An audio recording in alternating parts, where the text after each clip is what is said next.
All right, let's, I guess, think about what happens for the rest of the semester because we're almost done. Today we're going to do chapter 11. We'll probably finish that up on Tuesday, which gives us Wednesday to get into a little bit of chapter 12. There's not much of it on the final, but a little bit. Chapter 11 won't be on the exam tomorrow, so that will just cover everything up to that point. That'll be as normal. The only thing different about the exam tomorrow is it will be a little bit more multiple choice and less free response, kind of to get ready for the final, which is totally multiple choice. So you'll have more time with this third exam. The multiple choice will be a little bit harder than the ones in the final, but the ones in the final is a lot faster because you don't have as much time. If you, as you're getting ready for the final, so our labs are all done. We had a quiz yesterday.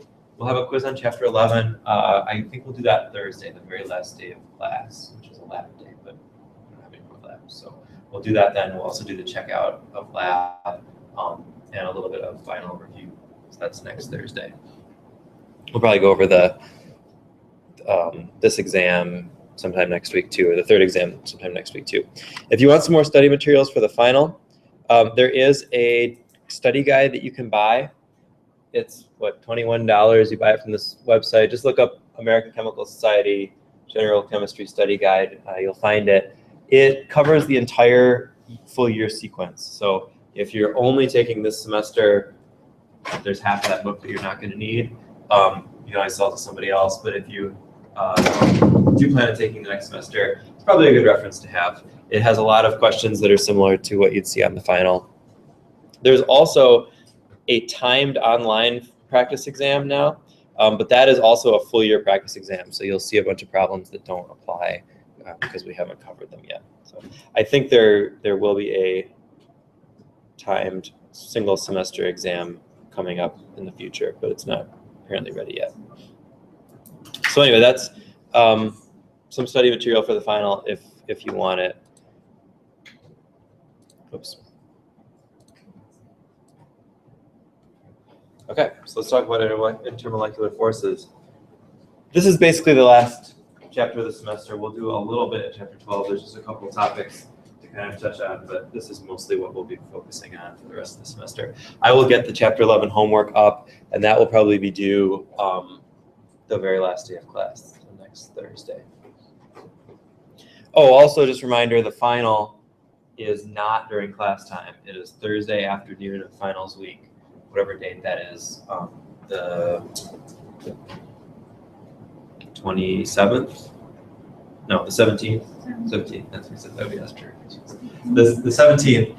It's at 3 o'clock in Building E, which is over there, kind of by the cafeteria, that area. There's a couple of big lecture halls there. All the general chemistry classes will be together in that room. There are some special rules about that exam. I'll go over those again next week, but mainly if you bring your calculator, well, you have to bring a calculator. No calculators are provided. You need to make sure to have it cleared out, kind of ready to go. It's always chaos going into that room with everybody. So just have your calculator cleared out, ready to go. You can show me it, and then I take your ID, and then you go sit down, your student ID. You can't have anything with you when you sit down in that room. Everything has to stay in the front of the room. So bags, coats, phones, all that stuff can't be on you at all. Best thing to do is just leave it all locked in the car and just come up if it's not too cold. But if you've got a coat or something, you can leave it in the front of the room. And you can't leave for any reason during that exam. It's not a long exam. I think it's 60 minutes, but you can't go to the bathroom. You can't do anything. So make sure that's all taken care of beforehand. Can't bring any food in, water, drinks, anything like that. All right, so let's talk about intermolecular forces. Up to now, we've talked mostly about what we call intramolecular forces, or the forces inside a molecule, and then we call them bonds. So we've been calling them bonds. Now we're going to look at how molecules interact with each other.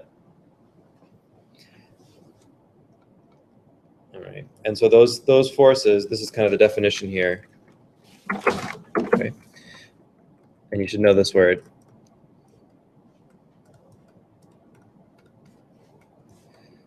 Intermolecular forces. And these are important in condensed states of matter. We talked several chapters ago in the gas chapter, and our assumption with gases was gas molecules don't interact with each other. They're just totally separate, and they don't interact with each other. We know that's not entirely true, especially at really high pressures, but that is, or not really high pressures, really low temperatures. But for the most part, it doesn't matter. Liquids and solids, that's the whole reason there are liquids and solids. The molecules are holding together somehow with other molecules. And so we're going to go through the various types of intermolecular forces. You'll need to know these. And ultimately, the goal with all of these is to be able to determine which types of intermolecular forces are present in a sample, and also rank them by strength. So which forces are stronger, which forces are weaker. That's going to allow you to make predictions about physical properties of condensed states like melting points and boiling points. So ultimately, you'll be given questions like, which of these molecules has the highest boiling point? You don't need to memorize a bunch of boiling points, but you should be able to look at the structure of that molecule and decide, of those different molecules, and decide which ones are going to have the strongest forces. So the first forces we're going to look at are called dipole-dipole forces. Have you heard of that before? Anybody heard of these things before? I don't know if you've seen this or not. Okay. This is a just kind of basic electrostatic interaction, meaning positive and negative charges attracting each other. We talked about polar molecules, determining whether a molecule is polar or not by looking at its shape and the bonds within it, adding up the bond vectors, all that stuff. So if you have a polar molecule, that means it has a negative side and a positive side, and those negative and positive sides can line up to attract each other. So you have something like this, where this is an acetone molecule, so you have oxygen here, carbon, carbon, and then the hydrogens. The way we would draw that in a Lewis structure, this is a trigonal planar molecule that looks like this, and I'll just abbreviate the hydrogens on the carbon here. Each carbon has 3 hydrogens.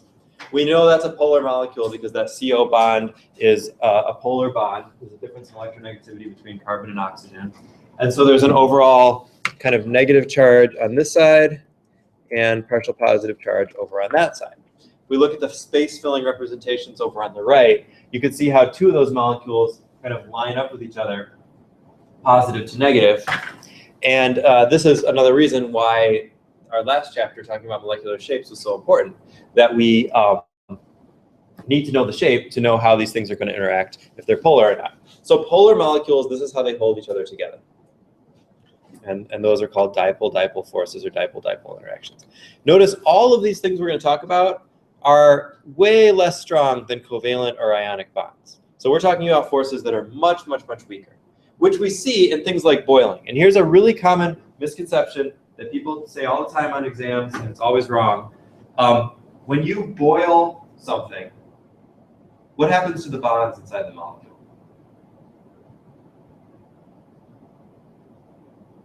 If you boil water, what happens to the bonds inside that water molecule? Do they break? They stay the same. They stay the same. Nothing happens to them. And so a lot of times when I ask questions like, why is this molecule have a higher boiling point than this molecule? Somebody will say, oh, well, that molecule has double bonds. And so double bonds are stronger than single bonds. So the molecule with double bonds is held together more tightly, and therefore it boils at a higher temperature. It takes more energy to break it apart. But that's wrong, because we don't break molecules apart when we boil them. We simply separate the molecules from each other. So these kinds of forces, these intermolecular forces, these are the things that are being broken when we boil something or turn it from a liquid to a gas. We don't actually affect inside the molecule. So no matter how many times I say that, somebody's always going to say on the exam or final, whenever this stuff comes up, someone's going to say, well, you know, this molecule has a higher boiling point because it has a double bond. That is not true. So try whatever you can, think about what's really happening in boiling so that you don't get that misconception. So it's just as having a higher boiling point means it takes more energy to pull them apart. That's right, pull the molecules apart from each other. But the molecules stay intact. Yeah. All right.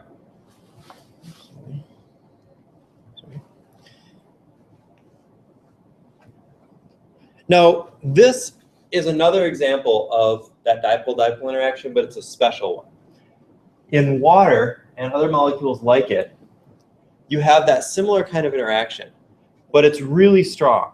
And this comes from the very large difference in electronegativity between the hydrogen and oxygen bond. There's actually some other molecular orbital type stuff going on here too. We're not going to get into that right now, but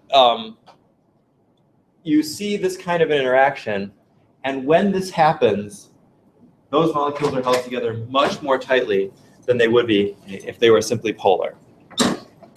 So the way that you remember this is there's 3 situations where you can have hydrogen bonding. And that's where hydrogen is connected to N, O, or F. Now, mostly that's only important when we talk about N and O, because HF is the only way that H can be connected to F. There's only one molecule. I mean, pretty much. Mostly we're talking about NO and HO, or I'm sorry, NH and OH bonds. This is a super confusing and frankly kind of dumb term because hydrogen bond sounds like bond, like covalent bond. So we have to know that when we're talking about hydrogen bonding, that specific phrase, we're not talking about an actual covalent bond. We're talking about this type of dipole force. And I'm sorry for the confusion. I didn't make it up, but you know, that's just how it goes. So hydrogen bonding, when that can exist in a molecule, is going to make that boiling point much, much higher. And so check this out. Here's an example, or here's a graph of boiling point versus molar mass. Now, generally, in compounds, molar mass increases, or boiling point increases with molar mass. You have larger molecules, they can overlap more, and they can hold each other together more. That's kind of a general trend. But you'll notice there's one huge outlier in this trend, right? And what is it? Which molecule totally doesn't fit the rest of the trend? Water, right? It's way up there, which means its boiling point is way higher than it should be for its mass. And that's because of this hydrogen bonding. So because it can have this special kind of interaction, it can have a boiling point that is much, much, much higher than it should be just based on its size and its polarity. Right, we don't see that trend with the compounds of the next column over, the carbon, right, the row 4. We only see it with this one because of that hydrogen bonding. So that tells us, first, before we even go into any type of other things, if you see hydrogen bonding,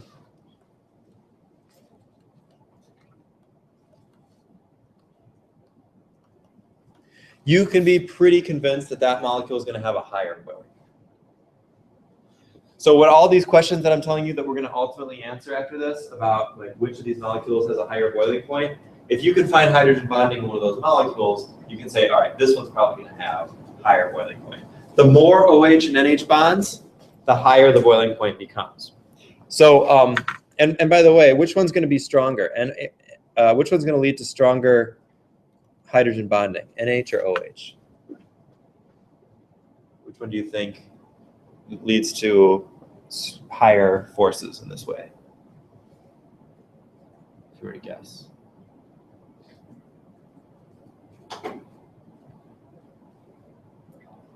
OH, yeah. Why? Just random? Right, right. So oxygen has the higher electronegativity. So the polarity of an OH bond is greater than the polarity of an NH bond.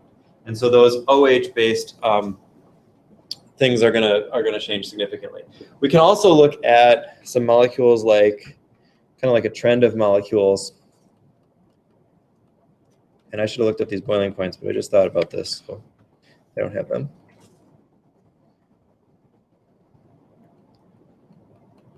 So here are some organic molecules.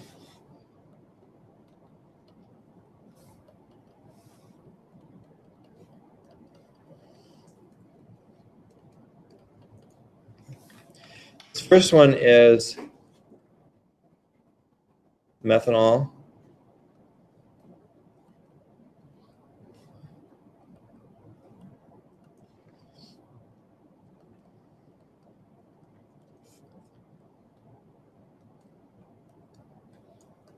Then we got ethylene glycol and glycerol, which is also sometimes called glycerin, same thing.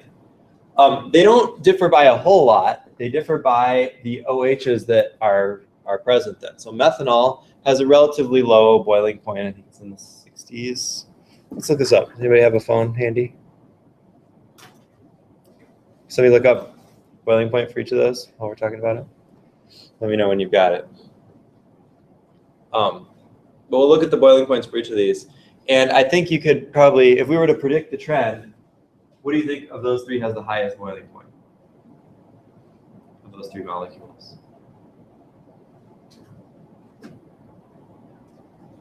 Methanol on top, ethylene glycol bottom left, or glycerol bottom right.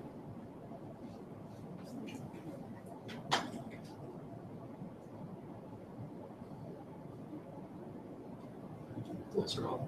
Glycerol? Yeah, why? It has more hydrogen bonds. Yeah, it has more propensity for hydrogen bonding because of those three different OHs that can then connect to other OHs and make a really strong interaction. Does anybody find those boiling points? Methanol is 64.7.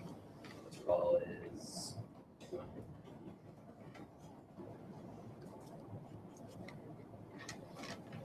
Did you just know those, or did you look them up? I didn't see your phone at first. Like, oh, okay. It's weird numbers to know, but okay.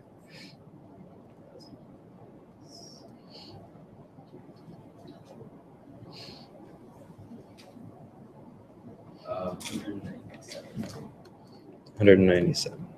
So you can see that that trend goes as we pretty much expect. As you add those OHs, you increase the boiling point significantly.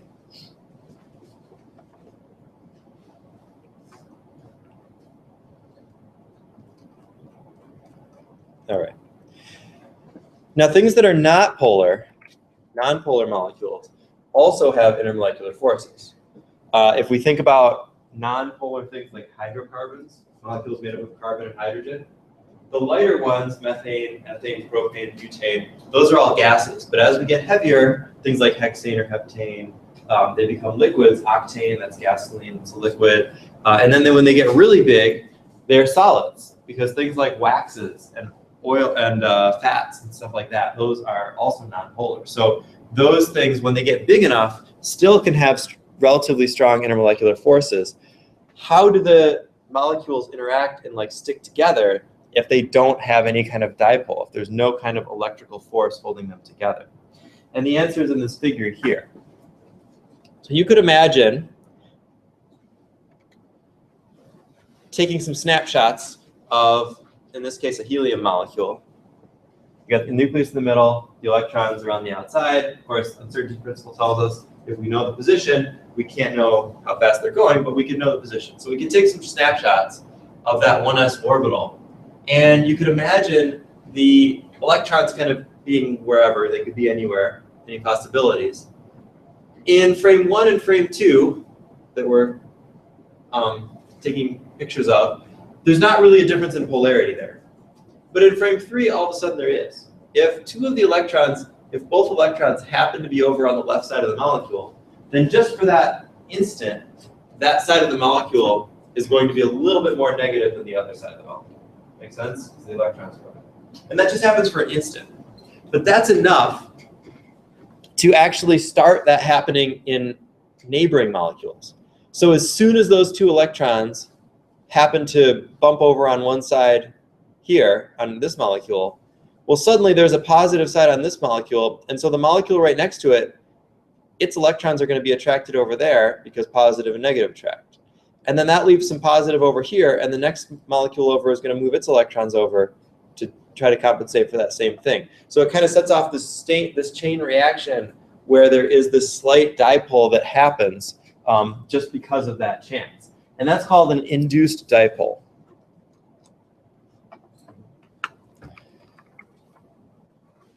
So you'll hear these forces called a couple different things: dispersion forces, London forces, or induced dipole forces. They're induced by this chance electron distribution.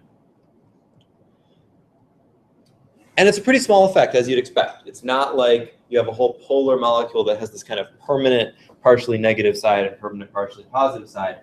It's a small effect. So that's why all of them things being equal, that is the size of the molecules being roughly the same, The dipole forces and hydrogen bonding forces are always going to lead to a higher boiling point than the dispersion forces. So the first thing you always want to look for when you're trying to judge boiling points is what type of forces are present. Are they dipole forces or are they dispersion forces? And if they're dipole forces, you've always got to put those on the top of your list. Those are always going to be stronger, assuming the molecules are similarly sized. So one thing that affects the strength of dispersion forces is surface area. If you can, because the induced dipole is like a contact force, it's like things have to be next to each other for that to work. The larger the surface area, the larger the area that the molecules can contact each other, the greater that force is going to be. And so even if molecules are the exact same size, these two molecules, N-pentane and neopentane, have the exact same formula. They're both C5H12. Yet they have different shapes. And so those different shapes completely change that boiling point. You're going to have fewer or smaller dispersion forces over here in neopentane because the molecule is more spherically shaped, and so it can't contact that other one as well. And so we find actually a significant difference. Boiling point of N-pentane, the straight one, is 36. The boiling point of neopentane is 9.5. So a big difference in boiling point just from the shape. This also manifests itself in things like fats. Have you ever heard of saturated versus unsaturated fats? Anybody know what they are?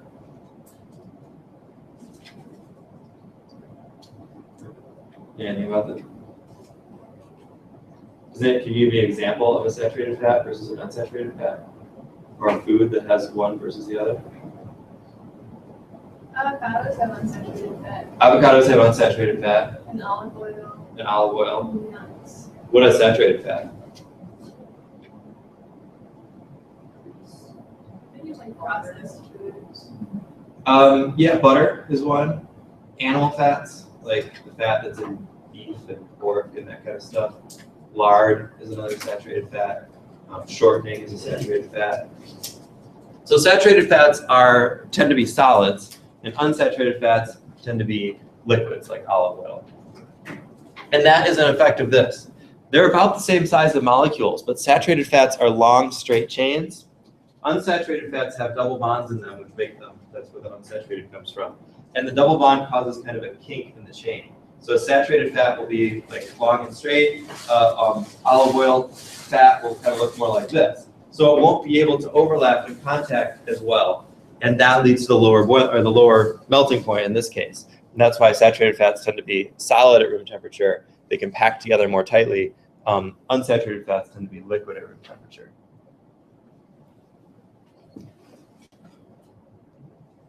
If you have the same type of shape and all that, then the nice thing about dispersion force is you can plot it and it varies very nicely and smoothly with size. So in this case, it's a string of hydrocarbons where you keep adding one more carbon on the end with its hydrogens. And you can see the boiling point goes up nice and linearly. So if you have the same type of forces in a molecule, either dipole forces or especially dispersion forces, you can rank them by boiling point just by looking at the size. And the bigger molecule is going to have the higher boiling point. But across different types of forces, that doesn't hold. Because look at where these numbers are. So here's 100. That's the boiling point of water. You need a pretty big molecule to have dispersion forces start to be comparable to the strength of the forces in a water molecule. Water molecule, the molar mass is 18. And then in heptane, C7H16, that is up in the 80s somewhere, 90s, 100, something like that. So a big difference in molar mass. And that means you always have to look for the type of force first before you look at the size of the molecule when you're trying to rank these things. Okay. Another type of force is what we call an ion dipole force. This is what happens in solution. So we don't usually see this in a particular compound, like in a pure substance. But in something like a solution, water molecules would surround each ion of sodium and chloride when sodium chloride dissolves in water. And those types of forces are known as ion dipole forces. What do you think about the strength of those? Where would you rank them? Would you put them between dipole and dispersion, stronger than dipole, weaker than dispersion? What do you think? Where would those rank in terms of the forces we've talked about so far?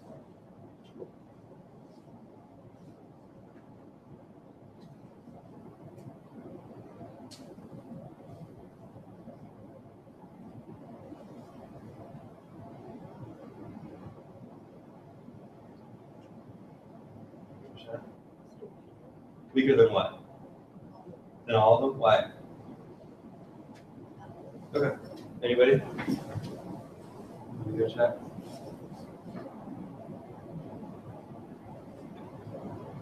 Well, let's look at remember that what controls that strength. So the strength is mostly controlled by the magnitude of the charge differential. Like how different are the charges? Which means at the very strongest extreme, we have ionic compounds. We have ionic bonds, a positive ion and a negative ion. And at the other extreme, we have the dispersion forces that have no charge at all, only this kind of transient induced charge. So that means that this one is actually going to be stronger than the ones we've talked about so far. Not as strong as ion-ion forces, but stronger than dipole-dipole forces, because an ion is a much stronger charge than a dipole. Remember, a dipole is just a partial charge spread out over a molecule. An ion is a full charge. So these are going to be a little bit stronger. That ends up with this kind of a chart. So we've talked about 4 different types of charges: dispersion, dipole-dipole, hydrogen bonding, and ion dipole. And there's kind of a rank of strength. We should also note that hydrogen bonding is really a type of dipole-dipole, but it's much stronger. So that's why it kind of gets its own level here. And so now looking at that, we should be able to do some rankings before we go on and talk about changes of state. Sorry, I think going here.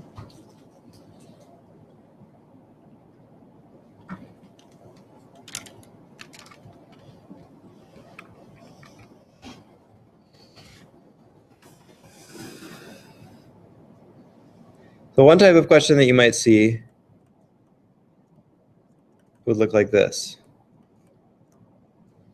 Oops, not the kinds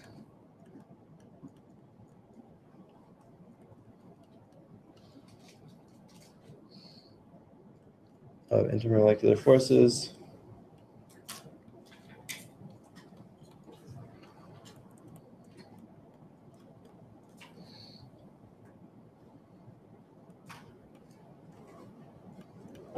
in each element or compound.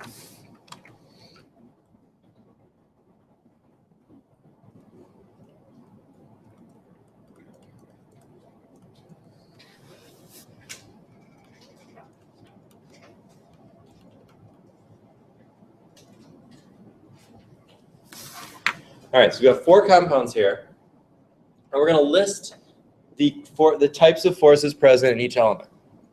Notice the question asks for all the kinds of forces present, not the major force that's present. This is something that comes up on the final. They always like to have these questions where it's like, I mean, could come up on the final. I haven't seen the test, but they always have these questions where it's like, which, like pH3, we'll take that first one. pH3 has which types of intermolecular forces? And it'll say, it'll list all of them. 1, ion dipole, 2, dipole-dipole, 3, hydrogen bonding, 4, dispersion forces. And then the answer choices will be like 1 and 2, 1, 2, and 3, 2, 3, and 4, 2, and 4. You know what I'm talking about, that kind of a question? So let's think about that in this way. When you see this type of a question, you want to think about all the possible answers. So we'll say 1 is ion dipole, 2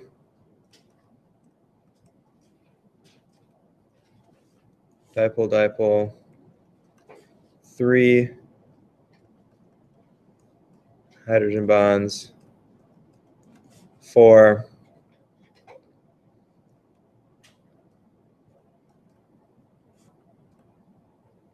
dispersion forces. So which are present in each of these? The first thing we want to look at or notice is that dispersion forces are always present in every compound. They're kind of like the default. They're always there. They're usually not that important when you have, when you have other things present, the other ones are so much stronger that the dipole forces aren't important, but they're always there. Anything with electrons can have dipole forces, or can have dispersion forces. So we want to realize that and say that all of these compounds are going to have dispersion forces.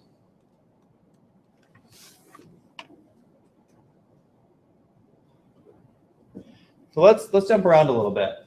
I2, all the way at the end. Which other types of forces would that have? Or not? How can you figure that out?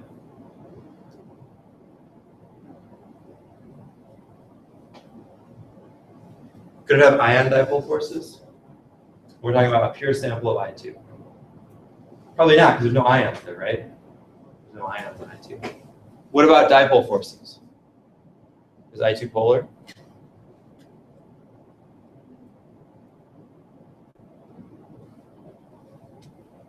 I guess so, maybe. Perhaps. How could you tell if it's polar or not? Yeah, so is there a difference in electronegativity between two iodine atoms? No, so it can't have any of the polar forces. So that's it. The only types of forces present in I2 would be dispersion forces. Totally nonpolar molecule. All right, let's move over one. CH3OH, methanol. What types of forces do you see there? Hydrogen bonding. So we see that OH, which tells us that this one's going to have hydrogen bonding. Anything else, or just those two?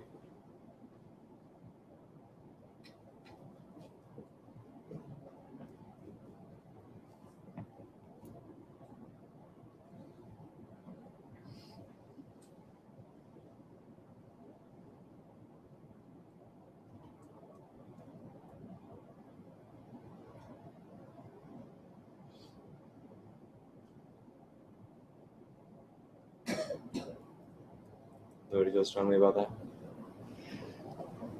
Well, are there ions there? No, there's no ions. Is there a dipole in methanol?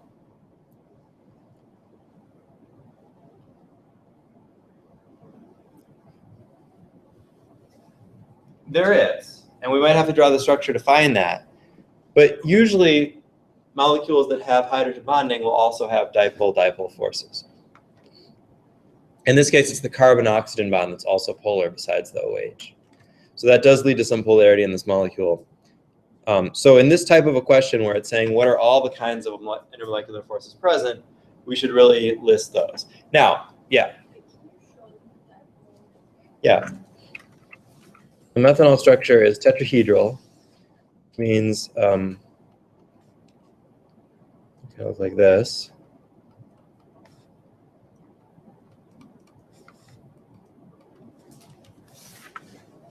Okay. So you have kind of a strongly polar interaction between the oxygen and the hydrogen, but you also have polar interactions between the carbon and the oxygen. So the oxygen-hydrogen is the most important, the strongest thing that's going on here.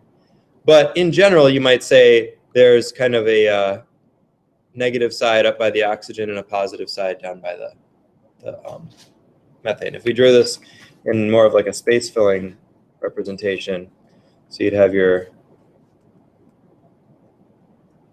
carbon atom with the 3 hydrogens, and then the oxygen atom kind of on top of it like that, and the hydrogen over there. So so you could see like a negative area over by the oxygen, a positive area down by the carbon, and those could line up in that way as well. So that's the possibilities. Now, realistically, we only are really going to care about the hydrogen bonding in this compound because that's going to be so much stronger than anything else. But those others are technically there. They are possible. Okay, what about HBr?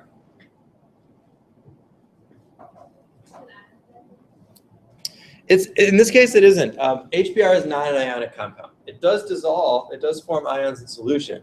But HBr just by itself is not is not ionic. It's covalent, H bound to Br. So what does that, what should that have? Can it have hydrogen bonding? It can't, because that's only with O, N, or F. Is it a dipole?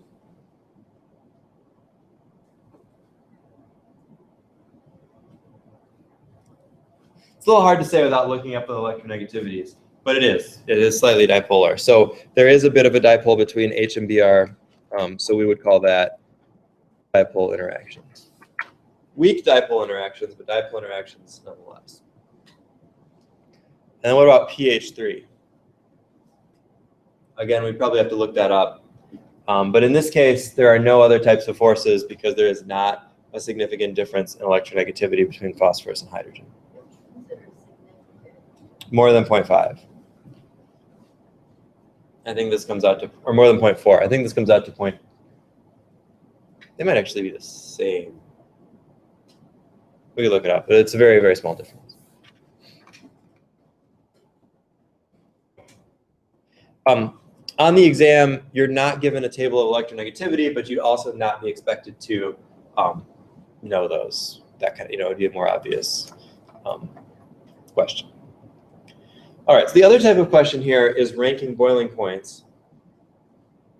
So let me show you one of those.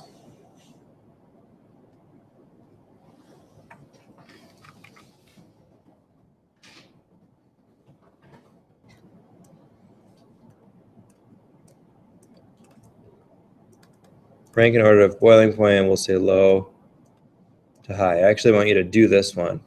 I'm going to talk that one, do that one together. I'll give you 4 compounds.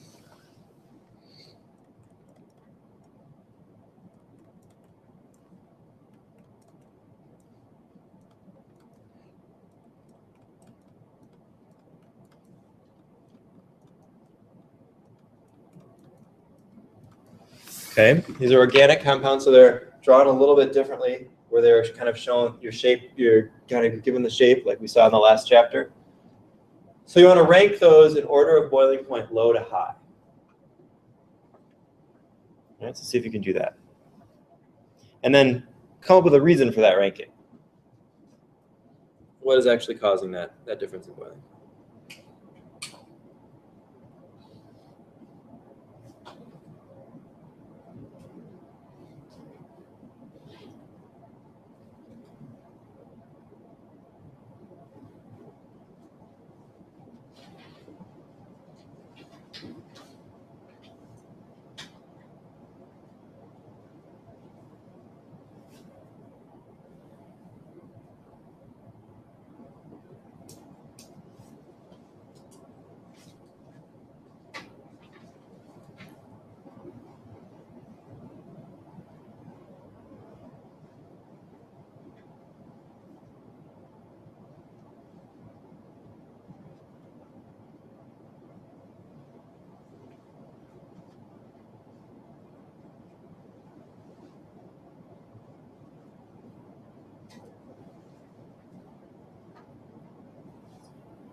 We got a ranking? Think about it.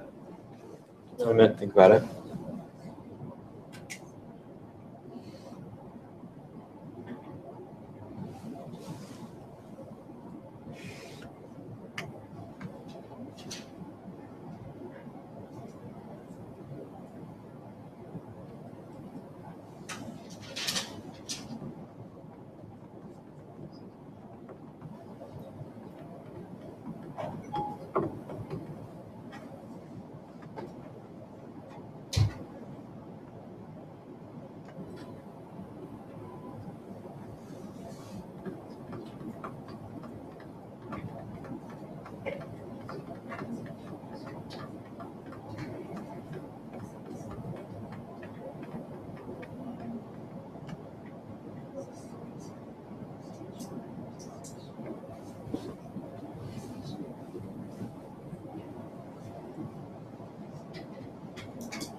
All right, got some ideas?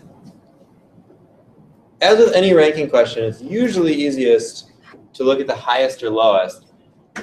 In this case, we want to connect this to what we just talked about in terms of forces. So what are you looking for first? How are you going to be able to determine the highest or lowest boiling point? What do you look at first? Yeah, the strongest and weakest intermolecular forces, right?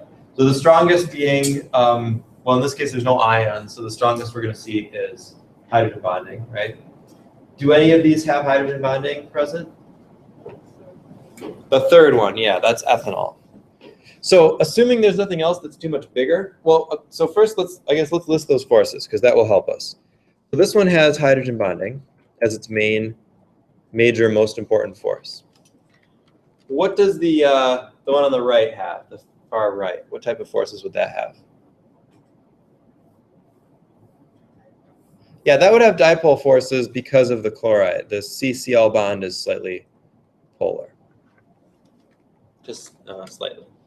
And then what about the other two? They're just made up of carbon and hydrogen, so they should have the same type of forces. And what is that?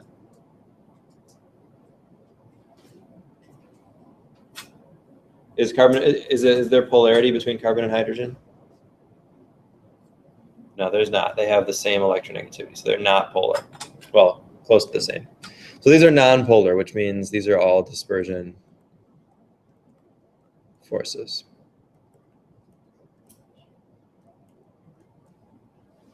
All right. Now we can start making some rankings. So what do you think is the highest boiling substance? Yeah, this one here with its hydrogen bonding. That's usually going to be the case unless you see more than one molecule with hydrogen bonding, then you have to look at which one is going to have more hydrogen bonding or be bigger. This also tells us a pretty easy number 2 because there's only one of them with dipole forces there. So we got that. Now what about 3 or 4? How are you going to rank those two, ethane and methane? Yeah. Size, right. So ethane's bigger. That one's going to be higher boiling than, oh, you know, I got my ranking all backwards. I said low to high in the direction, so we should stick with that. So that's going to be 4, 3, 2, and 1. So the lowest boiling will be the methane. Don't get tricked by that too, especially in the final. They'll say, like, rank these, which one represents the ranking in boiling point low to high, and one of the answers is usually, yeah, you know, low, high to low instead. So make sure you read that question carefully, as I did not. But I caught it in time, maybe. All right, so that's how we use those forces to predict boiling points. And if you go on in chemistry, especially organic chemistry, you can start to predict all kinds of things based on these forces with much larger and more complicated molecules. But we're going to kind of leave that at that and go on and talk about how these things influence changes of state. That is, what does it mean for something to boil, really? We're going to talk about it in terms of vaporization or evaporation instead of boil. We're not going to say the word boiling quite as much because it kind of isn't a specific scientific term. It's more like a connotation of the bubbles coming up. You know, it's like a physical description of what's happening.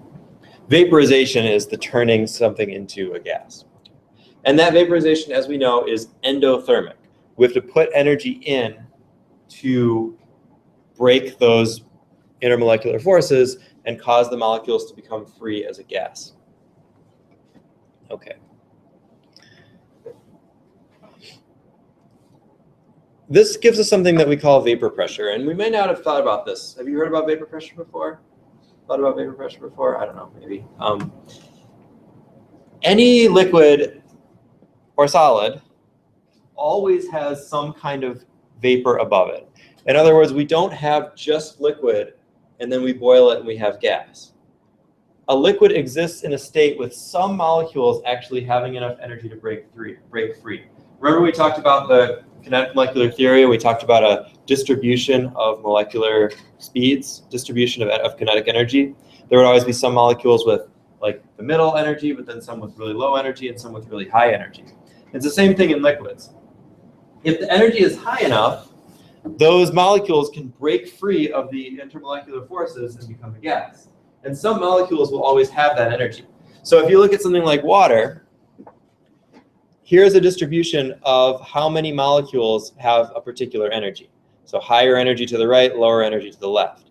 At a low temperature, even a very low temperature, there is still some small fraction of the molecules that have enough energy to break free of the matrix and be a gas above that liquid. At a higher temperature, that fraction increases.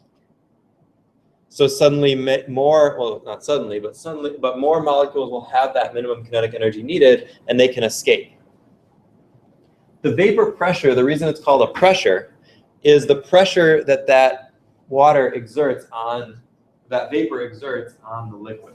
Now, we talked about that a little bit back in the gas chapter. We talked about collecting gases over water, that we had to subtract the vapor pressure of water. That's what we're subtracting. It's this fraction of molecules that's broken free of the intermolecular forces of the hydrogen bonds and is sitting on top of the water.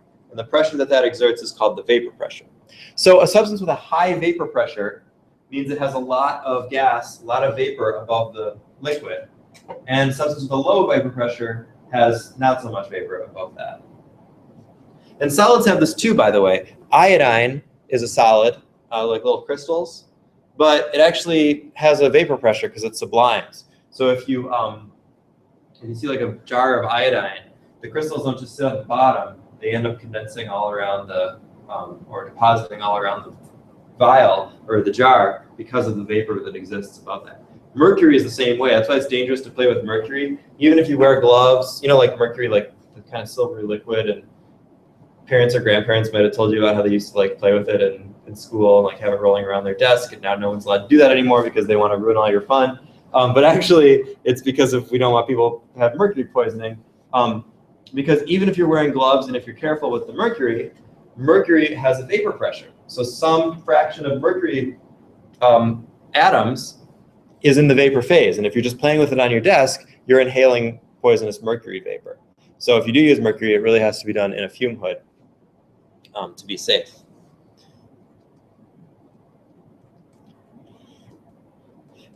Now, this also gives us a definition. You can read that stuff later as you're studying if you want. But this gives us a definition for the boiling point. Because what does it actually mean for something to boil? If there's always this pressure above the liquid, if there's always this vapor above the liquid, what is special about the boiling point? How do we define that? And so we define the boiling point as the temperature at which the vapor pressure of the vapor above the liquid is equal to atmospheric pressure. In other words, there's no more barrier to the atmosphere pushing those things back down into solution. They can freely escape because the vapor pressure is now equal to the atmospheric pressure. So we can look at a graph like this, which plots temperature versus vapor pressure. And let's look at water, because that's what we're familiar with. So here's this red, purplish, whatever, curve. Mauve, is that mauve? Magenta, I don't know, something like that. So here at low temperature, the vapor pressure of water is pretty low. We talked about like at room temperature, you're usually subtracting, I don't know, 20-something torr, millimeters of mercury. As you heat this up, it increases. And then when you hit 100 degrees, the vapor pressure is 760 torr, 760 millimeters of mercury, which is atmospheric pressure. Something with a lower boiling point just means that it's a lower temperature at which its molecules have that vapor pressure escape. And things that with a high vapor pressure, which usually also corresponds to a low boiling point, are known as volatile. If you've heard that term before, if something is volatile, that means that it forms a gas more easily than water usually. So things like organic solvents, things that you have to use in a fume hood because of that, are generally known as volatile, and it's because of their low vapor pressure. All right, and so we can plot this. I'm not going to make you use this equation, but basically you take the log of the pressure, natural log of the pressure, and you plot it versus the inverse of the temperature. The reason for that is if you see this, the shape of this curve, right, that's an exponential curve. So if you take an exponential curve and you plot the log versus the inverse, you get a straight line. Straight lines are nice because then we can get a slope. And in this case, the slope is actually proportional to the heat of vaporization. That is, how much energy does it take to vaporize a certain amount of liquid to reach that boiling point. So you can solve for the heat of vaporization, and R is in there too. The slope ends up being the negative heat of vaporization divided by R. So you can use experimental data, because you can measure the pressure and you can measure the temperature, the vapor pressure that is, and you can measure the temperature, and then you can solve for that. And you might do that next semester in lab. I don't remember if they do that or not. So that's called this Clausius-Clapeyron equation. You won't need to know that specific equation, but that's what you can do. So there is an example, because we used to do calculations with it, but it doesn't come up in the final. I don't think we need to worry about it. All right. A couple other things we should know about changes of state. There are two other changes of state besides boiling, condensing, freezing, and melting. There's also sublimation, which is going straight from a solid to a gas, and deposition, which is the opposite, going from a gas to a solid. I don't have that one in here.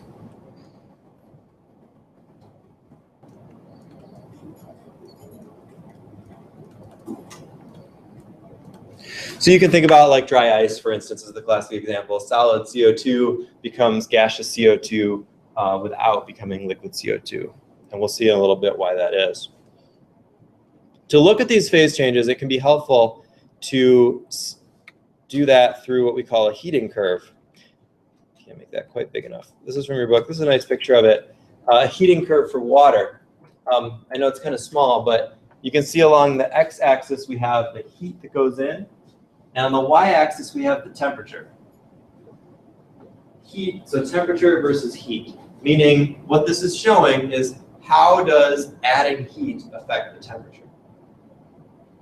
Now it should be maybe intuitive that adding heat increases the temperature, but that's only true when you're not changing state. So let's kind of follow this through and see what happens. So we start with, where's my, there. We start with ice at minus 25 degrees C, no heat added. That's just like where we're starting.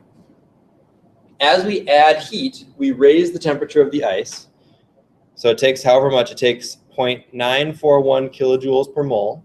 So for every mole of ice, it's 0.941 kilojoules to get it from minus 25 to 0. Then we add 6 more kilojoules, and we do not change the temperature. All those kilojoules go into melting that ice, turning it from a solid into a liquid. So the phase change requires energy to be added, and the temperature does not change.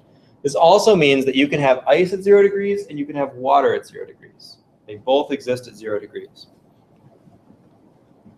All right, so now we warm the water up from 0 degrees to 100 degrees. And it takes 7.5 kilojoules per mole to do that. So that's how much energy it takes to warm a mole of water from its freezing point up to boiling. And then all this heat gets put in to boil the water. 40.7 kilojoules per mole to vaporize that water. Notice how much bigger that is than the warming. It takes way more energy, over 4 times as much energy, to actually like 5 times as much energy to boil the water, to break those forces, than it does to warm it up from 0 to 100. You might have noticed this if you've ever tried to like boil water on a stove. Have you ever done that? Hopefully, maybe somebody has, yeah. It gets hot pretty quickly. Like you turn on the stove and it's not long before you can't put your hand in there anymore. But then it might still be a while before it actually boils. And this is part of the reason for that. That it takes a lot more energy to actually get those things to boil than it does to get it to warm up. So you can get it hot way before it boils. And then once you've boiled it, you can heat up that steam.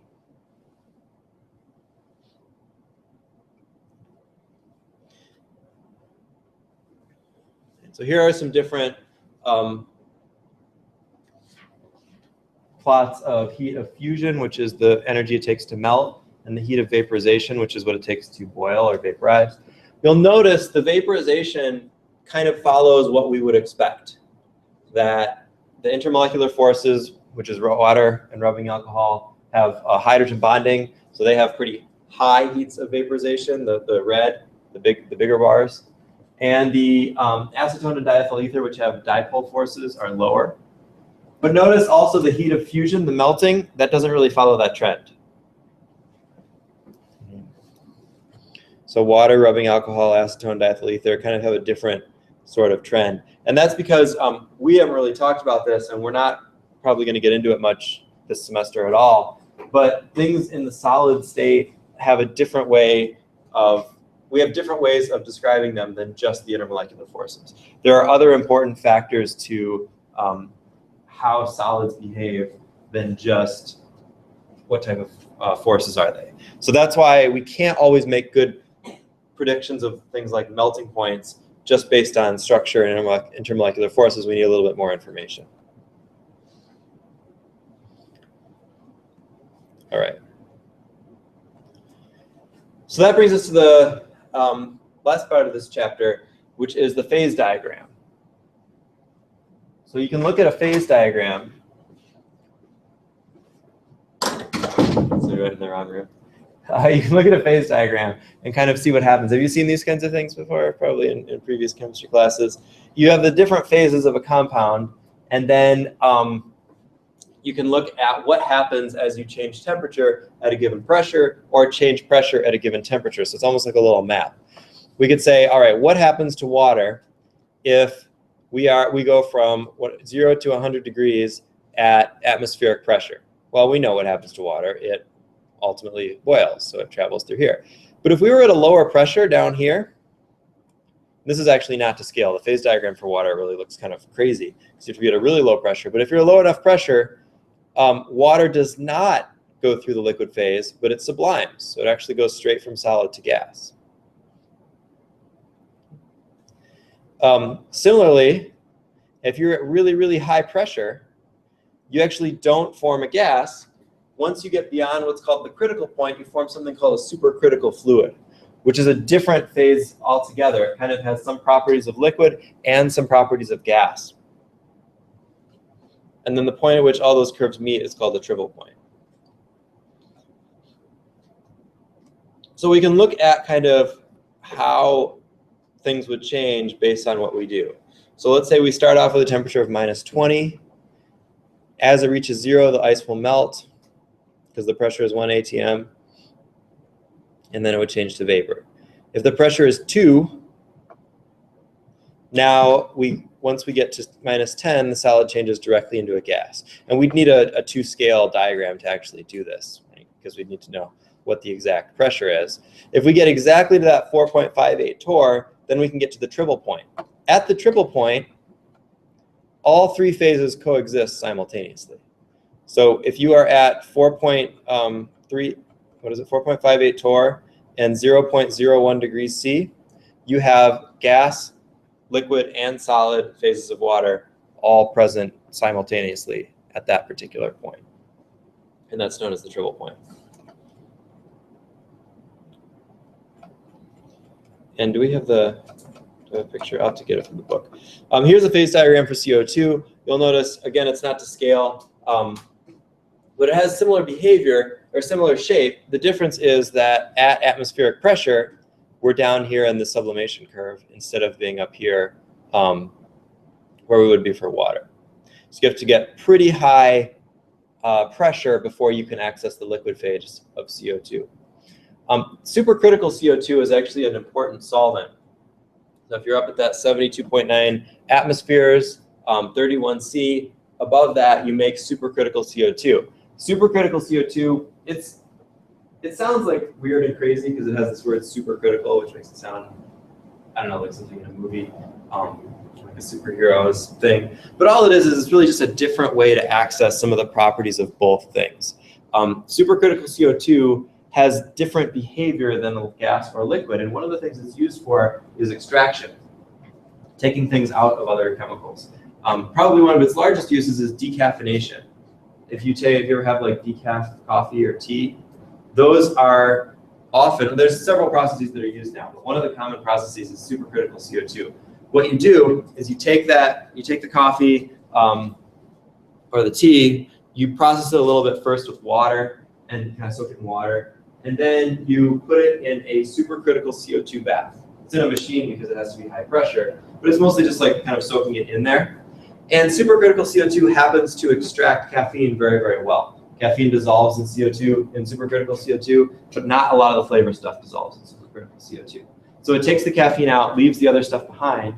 Then you can simply get rid of the CO2 or just reuse it. You don't have to do any of the kind of messy,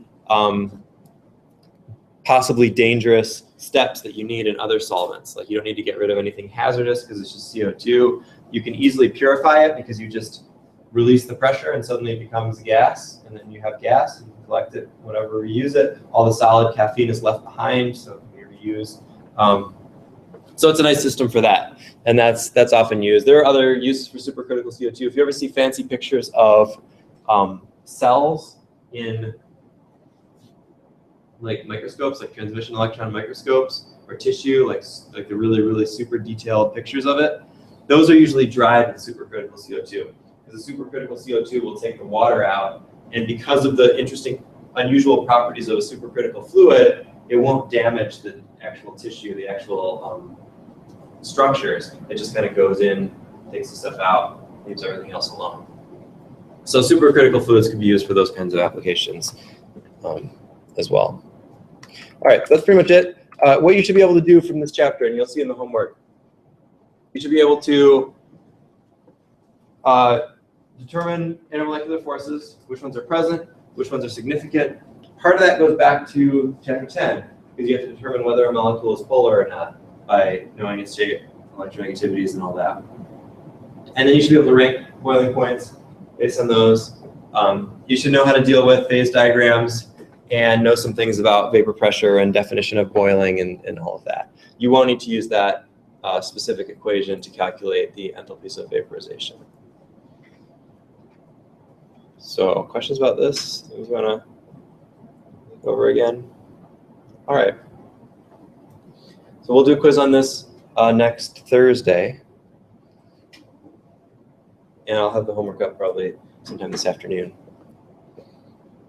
Okay, so we got about 10 minutes. Any questions about the exam tomorrow or anything else? Yeah. Can you explain molecular orbital theory? In 10 minutes? No, not like the process, but like just what it is in general. Like I know how to do it. Okay. I just don't know what it is. Okay, that I can do, yeah. Molecular orbital theory is different from, well, the other one is called valence bond theory or localized electron model. The other way to do it is to say the electrons and the orbitals stay on their atoms, and the orbitals from different atoms simply connect together. And we kind of drew that. In molecular orbital theory, you say all the orbitals from all the atoms combine together in like a big pot and form these new orbitals called molecular orbitals. And these are orbitals that the entire molecule shares together. So the way we would say it, like in the localized electron model, we would say this oxygen atom has 2 sp2 hybrid orbitals and 2 p orbitals, or something like that, or 3 sp2 hybrid orbitals and 1 p orbital. In molecular orbital theory, we'd say the atoms don't have anything. The molecule as a whole has this sigma orbital and this sigma star orbital and this pi orbital. So it's a way of saying, of thinking of all the electrons or all the orbitals as coming together in a collective rather than being on their own, just connected together. That's the idea of it. And rather than electrons existing in individual atomic orbitals on the atoms, the electrons exist in molecular orbitals which span the entire molecule. Does that help? It correlates with what you're talking about with molecular orbital theory. But when you've got like the discrepancy in which one comes first, with like the 2 pi versus the 2 sigma. Oh no, the 2 p, yeah, you know Right. what I'm talking Yeah, about. I know When what you're talking they're differently ordered. Do we need to know that? Yeah, you should just know, yeah, you need to know, like, it's weird for B, C, and N, and then it switches normal for, sorry. Yeah, BCNN, then it switches back to normal for OF and E. And any of the non-homonuclear ones, so anything with different atoms, is always going to be that same as the OF and NE version. So, wait, the pi comes first, or I think The sigma comes first, yeah. And then the pi, and Right. then it's weird for OF. For the BCNN, ECN, okay. it switched there. The way that I remember it, and because I get it wrong, I cannot seem to keep that straight in my head for some reason. It's one of those things. Is that I remember that oxygen is supposed to be paramagnetic, meaning it has unpaired electrons. If you do it wrong, if you set it up the way the other ones are set up, oxygen turns out to not to be diamagnetic, to not have unpaired electrons. So if I try that and then I check oxygen and then I realize, wait, that's not right. So I must be doing the other ones. That may not be helpful to you. So you can come up with your own way of remembering it, but that's how I do it. That's how I think about it.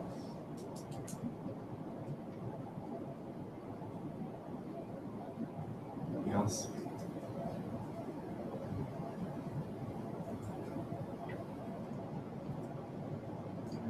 Happy studying. I'll be around all afternoon if you've got questions, and then see you in the morning. The exam will focus on the last couple chapters, 9 and 10, but we'll kind of have some other random stuff thrown in there too. So, it's typically a cumulative exam.